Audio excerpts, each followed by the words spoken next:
ناظرین، کچھ کاروباری کمپنیاں آج کل قیمتی معدنیات کی تلاش میں خلائی کان کنی یا اسپیس مائننگ کے بارے میں سوچ رہی ہیں، لیکن سوال یہ پیدا ہوتا ہے کہ خلا میں موجود سیاروں کے ان قدرتی وسائل پر دراصل حق کس کا ہے اور کیسے ہے۔ ناظرین، چاند پر پہلے انسانی قدم کو تقریباً 50 برس گزر چکے ہیں۔ نیل آرمسٹرانگ کا وہ پہلا چھوٹا سا قدم، جسے انہوں نے انسانیت کے لیے ایک بہت بڑی چھلانگ کہا تھا، اس تاریخی قدم کے تھوڑی دیر بعد ہی نیل آرمسٹرانگ کے ہمسفر بز آلڈرن بھی اس پرسکون سمندر میں قدم رکھ چکے تھے۔ چاند گاڑی ایگل کی سیڑھیوں سے اترتے ہوئے جب بز آلڈرن نے چاند کی دور دور تک خالی سطح پر نظر دوڑائی تو اسے ایک شاندار ویرانی سے تعبیر کیا تھا۔ جولائی سن 1969 کے اس اپولو 11 مشن کے بعد سے چاند انسانی ہاتھوں سے زیادہ تر دور ہی رہا اور سن 1972 کے بعد کوئی انسان وہاں نہیں گیا۔ لیکن اب صورتحال تبدیل ہو سکتی ہے، کیونکہ اب کئی ایک کمپنیاں نہ صرف چاند کی سطح کے بارے میں مزید تحقیق کر رہی ہیں، بلکہ اسے کھود کر وہاں سے سونا، پلاٹینم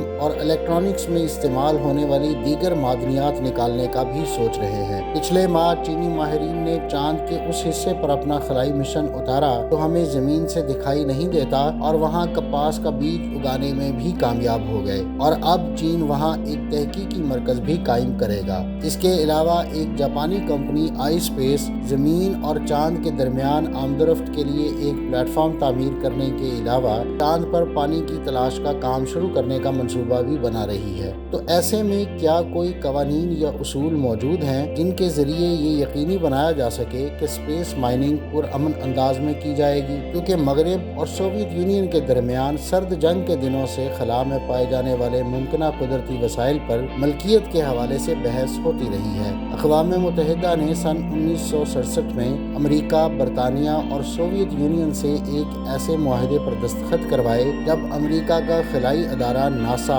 چاند پر انسانی مشن بھیجنے کی تیاری کر رہا تھا۔ اقوام متحدہ میں ہونے والے اس معاہدے کو آؤٹر اسپیس ٹریٹی کے طور پر جانا جاتا ہے۔ اس معاہدے میں واضح کیا گیا کہ کوئی بھی ملک چاند یا دوسرے خلائی اجسام پر موجودگی کی بنیاد پر اس کی ملکیت اور حاکمیت کا دعویٰ نہیں کر سکتا۔ چاند پر جھنڈا لہرانا جیسے نیل آرمسٹرانگ نے کیا بے معنی ہے، کیونکہ ایسا کرنے سے کسی فرد، کمپنی یا ملک کو اس کے مالکانہ حقوق نہیں مل جاتے۔ تاہم اگرچہ آج بھی کچھ لوگ سمجھتے ہیں کہ انسان کبھی چاند پر گیا ہی نہیں، بلکہ چاند پر خلابازوں کے جھنڈا لگانے پر بھی ان کا کہنا ہے کہ یہ ہوا میں لہراتا ہوا محسوس ہوتا ہے، لیکن چاند پر تو ہوا چلتی ہی نہیں، اس لیے یہ سارا معاملہ ہی جعلی تھا اور ہالی ووڈ کے کسی سیٹ پر شاید کسی بڑے پنکھے کی مدد سے فلمایا گیا تھا۔ لیکن ظاہر ہے جھنڈا چاند یا کسی بھی جگہ پر لگایا جائے وہ جھنڈے جیسا ہی نظر آئے گا، لیکن جس طرف کسی کا دھیان نہیں جاتا وہ یہ ہے کہ یہ ایک امریکی جھنڈا ہے جسے چاند پر لگایا جا رہا ہے۔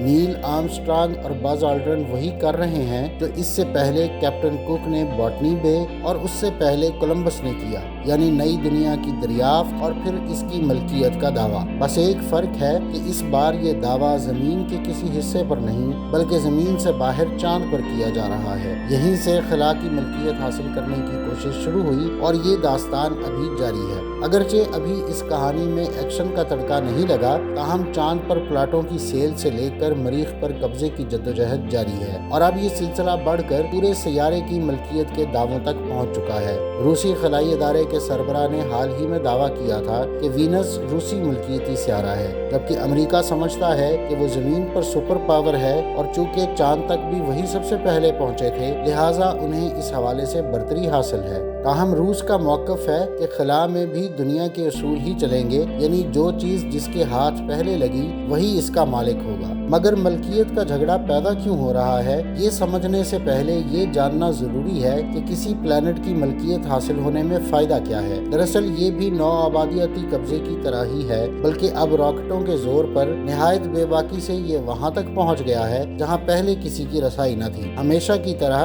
اس بار بھی ہوس مال و دولت کی ہے، اگرچہ وہ لاکھوں میل دور ہے۔ دراصل ناظرین، ان سیاروں پر ماہرین کے اندازوں کے مطابق قیمتی معدنیات جیسا کہ لوہا، تانبا اور سونا وغیرہ بڑی مقدار میں موجود ہیں، اور ملکوں میں اب دوڑ اس بات کی ہے کہ نزدیک ترین موجود ایسے کسی سورس سے یہ معدنیات زمین تک کیسے لائی جائیں، اور اب تو پرائیویٹ افراد جیسا کہ ایلون مسک اور جیف بیزوس بھی اس دوڑ میں شامل ہو گئے ہیں۔